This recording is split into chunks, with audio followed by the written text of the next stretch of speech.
três pontos mais recorrentes de pedidos de nulidade e que são geralmente dados como um casamento nulo. A gente vai escolher três e depois eu vou colocando situações e na que o senhor vai julgar aqui ao vivo, não é isso, mas nos ajudar a entender a possibilidade de ser um caso visto como nulo ou não. O senhor poderia trazer aí uns três, por exemplo? Vamos lá? Tá.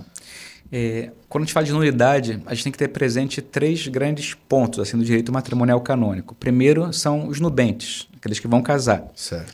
A habilidade deles. Duas pessoas para se casarem validamente não podem estar impedidas. Certo. Então, se eu tenho impedimento, por exemplo, eu fui casado anteriormente na igreja e me caso novamente, esse novo casamento é nulo. Certo.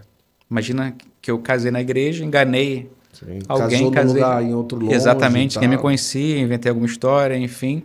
É possível, né, a pessoa eludir. Esse novo casamento é nulo porque havia um impedimento para aquela pessoa contrair matrimônio. Existe uma série, uma lista de impedimentos. Depois, se você quiser, podemos falar sobre isso. Vamos falar.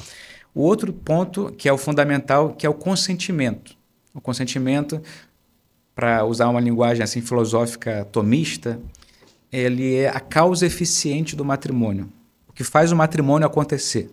Não é o sentimento, não é o calorzinho no peito, é o consentimento, ou seja, um ato da minha inteligência e da minha vontade. Eu sei o que eu quero e eu quero isso que eu sei. Então, quando a pessoa quer realmente se casar, aquilo é o que faz o matrimônio acontecer. Entendi. As duas pessoas querem efetivamente o matrimônio. Se esse consentimento ele está viciado, se ele tem algum defeito, o matrimônio não existe. Como é que poderia haver um vício de consentimento? Por exemplo, talvez isso seja mais recorrente no caso das simulações. Uma pessoa se casa, externamente ela diz que quer viver as propriedades essenciais do matrimônio, a indissolubilidade, a unidade, né? E também os bens do matrimônio. A pessoa quer gerar filhos, enfim, a pessoa externamente querer receber os filhos que Deus lhes confiar do canto de Cristo da igreja? Sim. Mas no interior da pessoa, ela não quer aquilo. Houve uma simulação. A emissão do consentimento não correspondeu a uma vontade interna dela. Então, ela simulou. E ela simulou excluindo um bem fundamental do matrimônio. Entendi.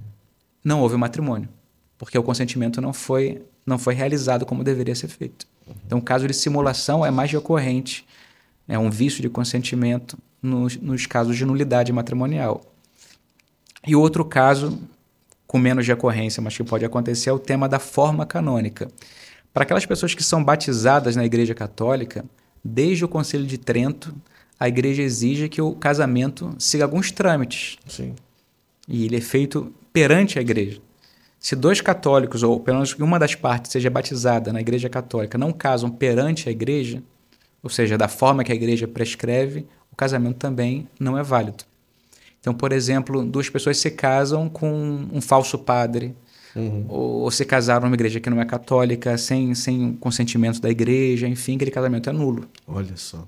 E hoje tem muito como é que eles chamam agora? Os cerimoniários, tipo assim, como é que tem um nome, não é? Juiz de paz? Não é só juiz de paz, mas é tipo um juiz de paz, mas tem um nomezinho, tipo celebrante mesmo, né? Celebrante de casamento, celebrante de matrimônio, que às vezes é uma pessoa que faz um curso ali. São os profissionais do matrimônio. Isso está acontecendo muito, não é? Então todos esses casamentos são nulos. Se eles não passam antes pela autorização da igreja, porque a igreja poderia dispensar aquele casal da forma canônica.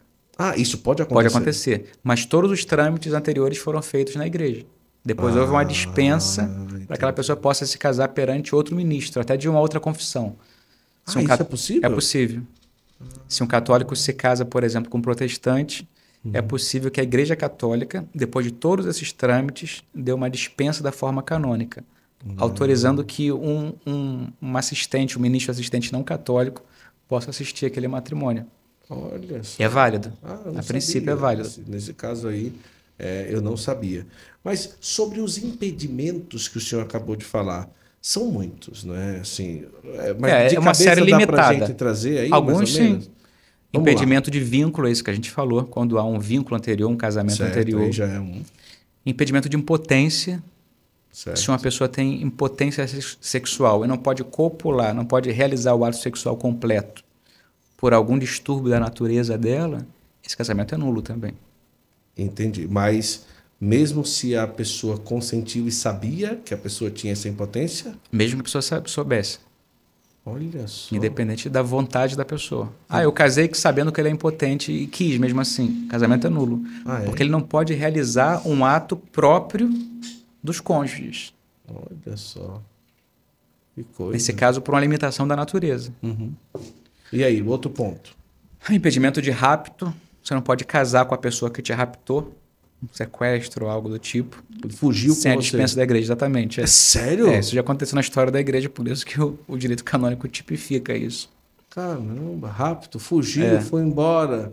Aí vai e casa. Com a pessoa que te sequestrou. Caramba. Impedimento de crime, quando, por exemplo, um cônjuge é responsável pela morte do cônjuge de outra pessoa. Certo. Para se casar com ela. Uhum. É um impedimento de crime. Impedimento de ordem. Alguém que recebeu o sacramento da ordem, tanto um diácono como um padre, que depois quer deixar o ministério para se casar, precisa de uma dispensa porque há um impedimento de ordem. Certo. Isso vale até para os diáconos permanentes. Depois que é diácono permanente... Isso, se a esposa morre... Naturalmente, ele não pode casar se não tiver a dispensa. Se não tiver dispensa, exatamente. Se a esposa morre, se ele quer casar novamente, precisa da dispensa da igreja. Olha só. Então, são diversos impedimentos. Vamos considerar que uma pessoa casa e tudo, e ou o homem ou a mulher dá sinais de uma escolha, uma tendência ou uma prática homossexual. Isso é um caso possível de nulidade ou não?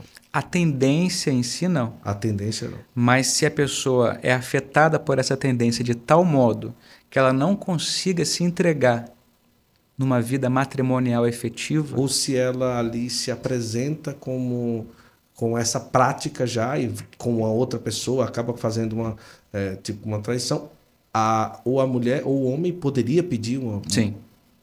Mesmo que não haja traição efetiva.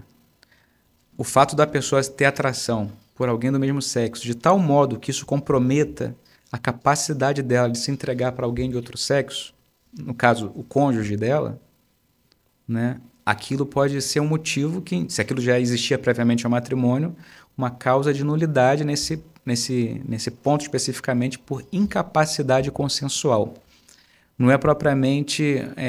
não é que a pessoa quis voluntariamente isso, mas porque por alguma questão da natureza dela ferida, sim, ela não consegue se comprometer a viver o verdadeiro matrimônio. Uhum. Isso pode acontecer no caso de homossexualismo, pode acontecer no caso de uma doença psiquiátrica, uhum, em que a pessoa não tem a capacidade de se entregar totalmente a outra do sexo oposto com quem ela contraiu o matrimônio. Olha que coisa. E em relação a um caso de infidelidade matrimonial, né? Então vai lá a esposa e aí descobriu que o marido acaba constituindo outra família e está ali, ela sabe disso, mas ela fica porque ela sabe que o matrimônio é para sempre e tal. Nesse caso, existe algum caminho ligado à possibilidade de nulidade? Tá. Duas coisas. Certo. A infidelidade em si não é necessariamente causa de nulidade matrimonial. Certo. Então, a pessoa contraiu o matrimônio com a intenção de ser fiel à outra, mas durante o casamento, durante os anos de casado, por algum motivo, ela se descuidou da vigilância do coração, da guarda da vista, o que quer que seja, uhum, e cometeu um ato de adultério. Certo. Isso não invalida o matrimônio que aconteceu lá atrás com o desejo dela de ser fiel. Certo. Tá? Então, a infidelidade em si não é necessariamente causa de nulidade matrimonial. Outra coisa é quando uma pessoa casa sem a intenção de ser fiel. Exemplo concreto, de realidades concretas. A pessoa já traiu durante o namoro, o noivado, casou e continuou traindo. Certo. Em linha de continuidade. Cara, uma pessoa dessa não quis casar. Uhum. Não deu nenhuma mostra de querer ser fiel. Uhum. Ela traiu durante o noivado, durante o namoro, casou e continuou traindo. Às vezes até com a mesma pessoa, em paralelo com o casamento. Sim. Isso é um indício claro, tem que se ver história não dá para generalizar, mas é um indício forte, digamos assim, de nulidade matrimonial. Essa pessoa casou viciada. Ela não quis viver a fidelidade. Se ela quisesse, ela iria romper com isso. Sim. Né? Outra coisa, você citou aí, mas eu fui traído e eu tenho que agora, inevitavelmente, conviver com o meu cônjuge que me traiu, porque a igreja diz que o casamento é para sempre. Mesmo que esse casamento seja válido, não seja nulo, você não é obrigado a viver com a pessoa que cometeu adultério contigo. Então, em alguns casos, a igreja permite a separação conjugal, que não é dissolução do matrimônio. Poderíamos falar que é a separação de corpos. Sei lá, uma mulher que sofre agressão física do marido, então tem que ficar com ele para sempre porque a igreja diz que o casamento é para sempre. Não, você pode se separar dele. Não quer dizer que você possa contrair outro matrimônio, você continua casada. Mas você não é obrigada a viver sob o mesmo teto de uma pessoa que te agride, verbalmente, fisicamente. Mas aí, nesse caso, ela não pode contrair um outro matrimônio. Exato. A princípio é casada. A não ser que, por um processo de unidade matrimonial, se verifique que aquele casamento é nulo.